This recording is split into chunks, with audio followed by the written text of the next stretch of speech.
पठाई आउ अन्य मानक क्या जड़े जगत को पठेबा परमेश्वर मूलता थिला। ये चिंता ये भावना ये शास्त्र मनुष्य मान हृदय ही नहीं। मात्र आम भावुचे कौन जीशु को पठेदेले जीशु को कहीं पठेले जे जीशुकर कथा को मान्य कले परमेश्वर जीशु कहले बापा जगत को विनाश करने को मु जीवी जगत को मु जगत जाई पारु पर्यंत तुम कथा अनुसार तुम आदेश को मानिक मुझी जगत तो तुम खोजिल केते लोक भी दूसरी गोटे लोक भी दूसरे ना एबे मु का जीवी मो प्राण देवी मो जीवन देवी मो शरीर देवी मो रक्त देवी सब किछि देवी तथापि तुम राज्य जहाँ मो राज्य ताहा मो जगत को उद्धार करने जीवी बोली जीशु प्रभु बापा कहले। जीशु प्रभु जिते बापा कहले बापा सादरे ग्रहण कले हो पुअरे तू जा तू जीवु देखे संभाली पारिबु कि बुझी पारिबु तो सही पारिबु तो अन्याय अत्याचार सब करिवे केमती करिबु को सेठो जीशु कहते जहाँ हेले मत मो संभाली मो जीवी तेणु लोक लिखित सुसमाचार आम से पढ़िलु 20 अध्याय तार 13 पद और 14 पद देखा पद पद कर पढ़िक मत साहय कर कहे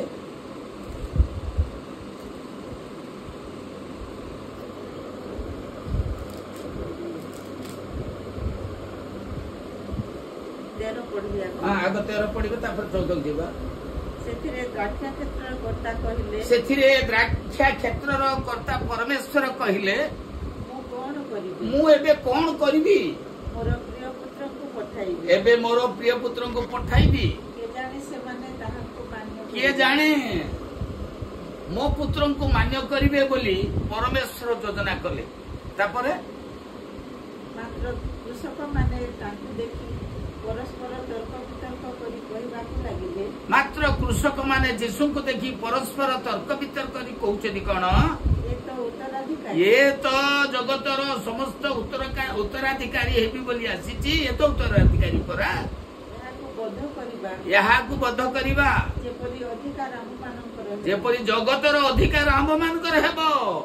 ये जीशु को अधिकार कराइबा कि जीशु को अधिकार करिबा नहीं कराइबा नहीं कि ये जगतर ताको रखिबा नहीं यही कथा जगतर लोक बुझिले प्रिय प्रभुଙ୍କ लोक माने तथापि सेमानकर पुत्री मो परमेश्वर जानुचंती गलातिय 4 अध्याय 4 पद लिखाई आ देखो एतिकी हेले मध्य परमेश्वर निज पुत्र को पठाई दउछंती एतिकी हेले मध्य निज पुत्र को पठाई दउछंती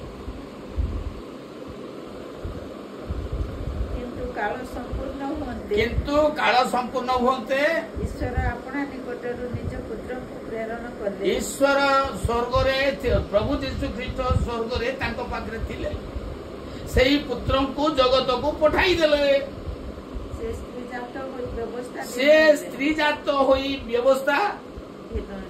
व्यवस्था धीन हेले व्यवस्थार अधीन हेले आ परमेश्वर आज्ञा को लंघन कले नहीं। हाँ से गर्भ मरियम गर्भ रे जात होई परमेश्वर आज्ञा को अवलंबन माने मेडवार कले नहीं। हाँ जेपरि से मूल्य देई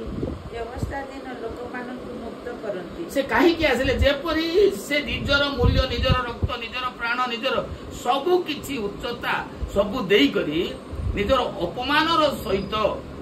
हेले मध्य निजे मरी करी मध्य निजे अपमानित होई मध्य निजर गौरव को नष्ट करी मध्य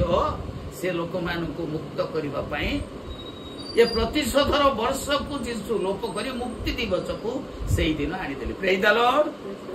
हालेलुया हालेलुया हालेलुया हालेलुया। तेणु करी मो प्रिय प्रभु का लोक माने जीशु ख्रीष्ट को परमेश्वर जगत को पठाइले आ ये जगत लोक माने किपरि रक्षा पाइबे एमानु केमिति आमे बचेबा आ गत थर मानकरे पूर्व दिन मानकरे जो प्रतिशोध नहीं थिलु आउ एबे मध्य सेबे मध्य सही दिन रे जीशु को पठेबा पूर्व दिन भी प्रतिशोध नेबार थिला किंतु तापरे पिता पुत्र रो कथा सुनिले जे परमेश्वर तापरे हो बापा ठीक अछि मु तते पठाइबी बोली करी सेठी कोठी लिखले जहन 3 अध्याय 15-16 रे लिखा है।